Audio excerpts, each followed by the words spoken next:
Every year on Memorial Day, thousands of people take on the Murph challenge, moms included. So in this episode, I'm talking about what this challenge is, the why behind the challenge, why it was created.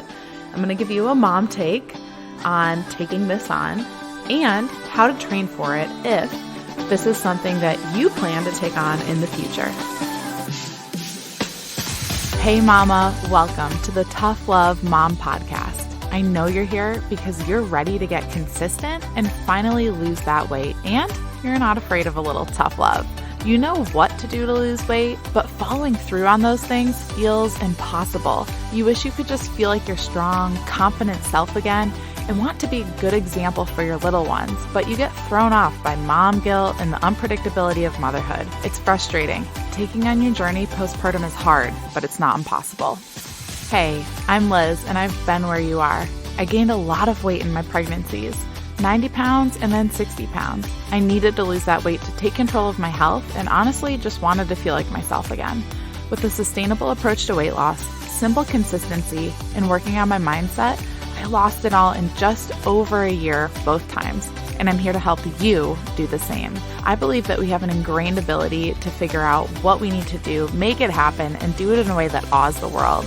If you're ready to stop falling off the wagon, create solid routine and healthy habits, and finally feel your best inside and out, all while enjoying dino nuggets on your salad, you are in the right place. We're about to transform your journey, my friend. Get pumped up. It is tough love time. This year, 2023, was my 10th year of the Murph Challenge. Yes, 10 years of doing this.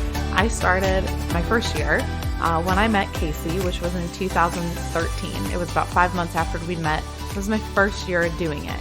And I have done it every single Memorial Day since. We usually do it together. Sometimes we do it apart, depending on circumstances. I've been pregnant for 2. The first pregnancy, I was about 20 weeks when I did it. We did it in a hotel gym in Las Vegas as we were baby mooning there before we moved in September. The second time that I was pregnant and did the Murph Challenge, I was approximately 37 weeks pregnant. And I've also been within a year postpartum. The first time I was about 8 months postpartum and the second time about 10 months postpartum. And obviously all of the times pre-kids and in between ever since. So what is the Murph Challenge? Why is it what it is? I'm going to give you a mom take. And if you'll be doing it too, how is the best way to train? So first up, what is the Murph? If you've ever heard of a WOD, W-O-D, that stands for workout of the day. It's a CrossFit term if you're familiar, but basically a WOD is a workout. It's a set of reps and exercises that you take on. And this is a special type of WOD or a special type of workout. It's called a hero workout or a hero WOD, which you'll understand more of why it's a hero workout when we get to the why behind this challenge. But basically, it's a workout meant to honor the memory of someone who served in the United States military. And it's also meant to challenge you not just physically, but mentally. That's the whole purpose of it. So think very physically challenging to the point where it mentally challenges your mindset, your thinking, your thoughts throughout the whole workout. So the workout itself, I'm going to tell you what it is real quick. It's a 1 mile run. Then you do 100 pull-ups, 200 push-ups, 300 squats, and then you run another mile. And you do this in a 20-pound weight vest or in body armor. Body armor is basically what military members wear in usually combat zones to protect their body, or, people that are in law enforcement, stuff like that. Now, don't tune out hearing all those reps and doing it in a weighted vest or in body armor. Don't tune out, because I have a mom take for you and how I personally have done it on my own in modifying it in some ways. So let's talk about why the Murph Challenge is what it is, why it got created really quick. I'm going to read off of the website to give you just a better, more concise feel about what the Murph Challenge is and why it was created. What's really cool is when you register every year, you get a shirt. The money for the registration goes towards a great foundation. It's for a really good cause that actually goes towards the Lieutenant Michael Murphy Memorial Scholarship Foundation. And this challenge is one of the main means for funding that foundation. And the main driver of that foundation is to give scholarships in memory of service members who were killed in action or their families. It's just a great foundation in what they do and what they give to. So, who is Lieutenant Michael Murphy, if you're not familiar? This is an excerpt from their About page of the website for the Murph Challenge. And you can read this all at themurphchallenge.com to get more insight behind it and the foundation and everything. But the Murph Challenge is not just a physical test, but also a mental and emotional one. Participants are pushed to their limits and are encouraged to keep pushing through the pain and exhaustion, just as Lieutenant Murphy did during his final moments. The event is held annually on Memorial Day, and people from all over the world come together to honor Lieutenant Murphy and all those who have given their lives in service to our country, the United States. The Murph Challenge is a powerful reminder of the sacrifices made by our military and a testament to the strength and resilience of the human spirit. If you've ever seen the movie Lone Survivor, he was part of that unit that was part of the mission that day, and he actually sacrificed his life to help save his team members by going out to a cliff to get a radio signal where he could contact people for help, but it exposed him to the enemy. So that's that final moments that he was pushing through the pain and exhaustion. That's the purpose of this workout, is to get you to a point where you realize just what that, like a sliver of what that might feel like, in just memory, in memory and honor of what they did for those around them, for their country.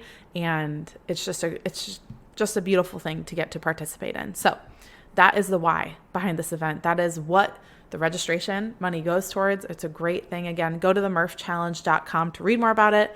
I linked it below for you if you want to go check it out more or register for next year's. The shirts are super cool. And what I actually love is the logo. Oh my gosh, I totally scroll brained because I was going to say this before, but the logo on the back of the shirt is in reference to a Bible verse, and it's greater love hath no man than to lay down his life for his brothers. And the design, the colors of the shirt is different every year, but that verse is mentioned on every single shirt. And I just think it's a beautiful reminder that Jesus did that for us, and that it is great love to do that for another, literally like he did for his teammates and for our country. So that is what this is all about. And if that doesn't motivate you to do it, then I'm going to give you a quick mom take to make you realize that you are capable of taking this on too, even though it does sound extreme. So my mom take. I told you that I've done this pregnant twice and within 1 year postpartum 2 times as well. So let me point out the fact that I hope you assumed early on that and like I mentioned, I did modify this. And I actually take it on not doing like 100, 200, 300 like that. I actually break it up into sets of, or multiples of 10. So I do 10 pull-ups, modified versions of some capacity. I do 10 and then 20 push-ups and then 30 bodyweight squats. And then I go back to 10, 20, 30. And I do that 10 rounds of that 10, 20, 30. So that's the first way that I modify it. A lot of people break it up that way just to make it not as muscularly exhausting. So you're not having to rely on strength and muscular endurance. You're kind of breaking it up and giving different sets of muscles rest throughout the challenge by doing 10 rounds. So that's the first thing I do. And again, like I said, I've done this annually for 10 years, but guess what? In my life, I have done a total of 2 strict pull-ups, meaning like straight hang, pulling yourself off. I've done 2, I think. 1 or 2, maybe 3 total in my life. So I do modify that. And when it comes to the runs, the miles, the 1 mile at the front end of the workout and the 1 mile at the back end, I have walked. Obviously, at 37 weeks pregnant, I was walking that mile. I have done intervals where I walk and run. I have ran the miles outside on a track. I've done it indoors on a treadmill. I mean, you name it. I've done it in every type of environment. You don't have to do this in a certain setup for it to count. It's the purpose of just doing it. Like I said, the pull-ups, I have done lat pull downs, especially when I was pregnant. I did that on a machine. I've done pull-ups with band assistance, where you like loop it around the bar and then use that to help assist you. My husband's assisted me with pull-ups before. I've done chin-ups, and I also recently have done dumbbell rows just because of the equipment that I had access to. Like I didn't have a pull-up bar, so that was my only option. I've also do some of the push-ups on my knees because my chest muscles get tired doing 200 push-ups. I can't just knock out 200, even in sets of 10, 20. The point, again, coming back to all the different ways that I've modified this, including the vest and the body armor, I personally don't wear that. My husband does because he owns it and it fits him, and he's a lot more physically capable than I am, as he should be. So personally, I don't wear it. I take the challenge on. I do it in a way that will push me every year safely and in what I'm capable of so I don't get injured. But I do it to a point where, if I'm capable of assisted pull-ups that year, I'm doing 100 band assisted pull-ups, which is very challenging for me. This year I didn't have one, so I did dumbbell rows. When I was pregnant, I was like, I'm not doing pull-ups. I'm going to do lap pull downs. I've done lap pull downs with a band. There's so many ways to modify it that I've genuinely had to because of circumstances or stage of life. But again, the point is doing something that pushes you to your limits, that reminds you that the hard that we experience in moments of this workout is nothing. It's a sliver compared to the ultimate sacrifice made by those who gave their lives for freedom, for our country. And that might sound dramatic to you, but if you've done this or any other hero workout, there's like a couple hundred of them, you get it. And it's a pretty special and humbling experience to partake in. And it's one that I highly recommend. Again, no matter your stage of life, if you're active, you're capable of this. Even if it's very modified, you are. So how do you train? Obviously, I mentioned that this is kind of geared towards CrossFit, and it is a CrossFit Hero WOD, workout of the day. So being a member of a CrossFit gym, going consistently, that would be the ideal way to train or if you're like a gymnast, this is very well suited to that style of exercise and that physicality, that ability to move your body in that specific way, because it is structured as a CrossFit workout. But fun fact, this again was year 10 that I've done this as of last week, and I've never been a CrossFit member up until this point in my life. So what I do and how I've really trained for my whole life since competitively starting to play volleyball is strength training consistently. Right now, I think the best way to train if you don't do CrossFit is to strength train 4 to 5 times a week with cardiovascular training, whether it's cycling, running, intervals in there too. Not overtraining, but just making sure that you're working on your strength and also working on your ability to run a mile. All the exercises in this challenge are very basic. You're running, you're doing pull-ups or a pull of some kind, you're doing push-ups and a body weight squat, and then you're running again. These are all body weight exercises. You really don't need a ton of equipment other than a pull-up bar or something that can mimic a pulling motion. And actually, all of these movements are basic functional movements that are part of our day-to-day lives. Gait, aka walking or running, pull, push, and squat. So 4 of the 7 main functional movements are part of this challenge. So in sum, this is super doable for anyone who's active and wants a good, solid mental challenge. Like, yes, you will likely be sore from this, especially if you're not doing any of these motions in your day-to-day exercises. But I said that so funny, in your day-to-day workouts, if you're not doing these motions or a higher number of reps, or you're not very strong at these, yes, you'll be sore for sure. I'm sore almost every year from it in some way, shape, or form.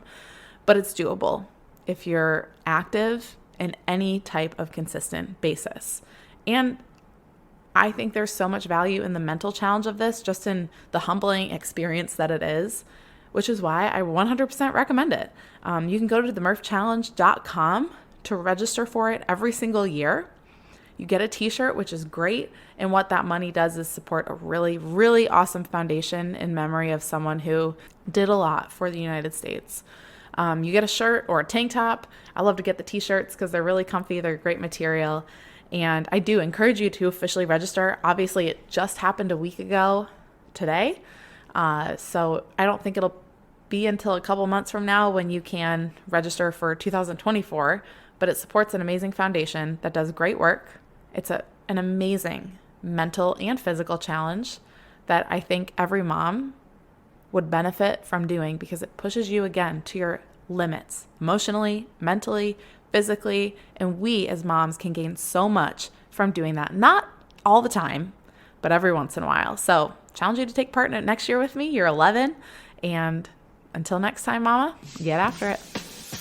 Before you go, thank you for spending this time with me on the Tough Love Mom podcast. If this episode encouraged you in any way, the number one way you can thank me is to leave a review letting me know how this show has impacted you. Then send this episode to another mom friend, or take a screenshot, post it on social media, and tag me so I can personally thank you for helping me on this journey to impact thousands of moms. I'm so grateful to be on this journey with you, sister. Until next time, get after it.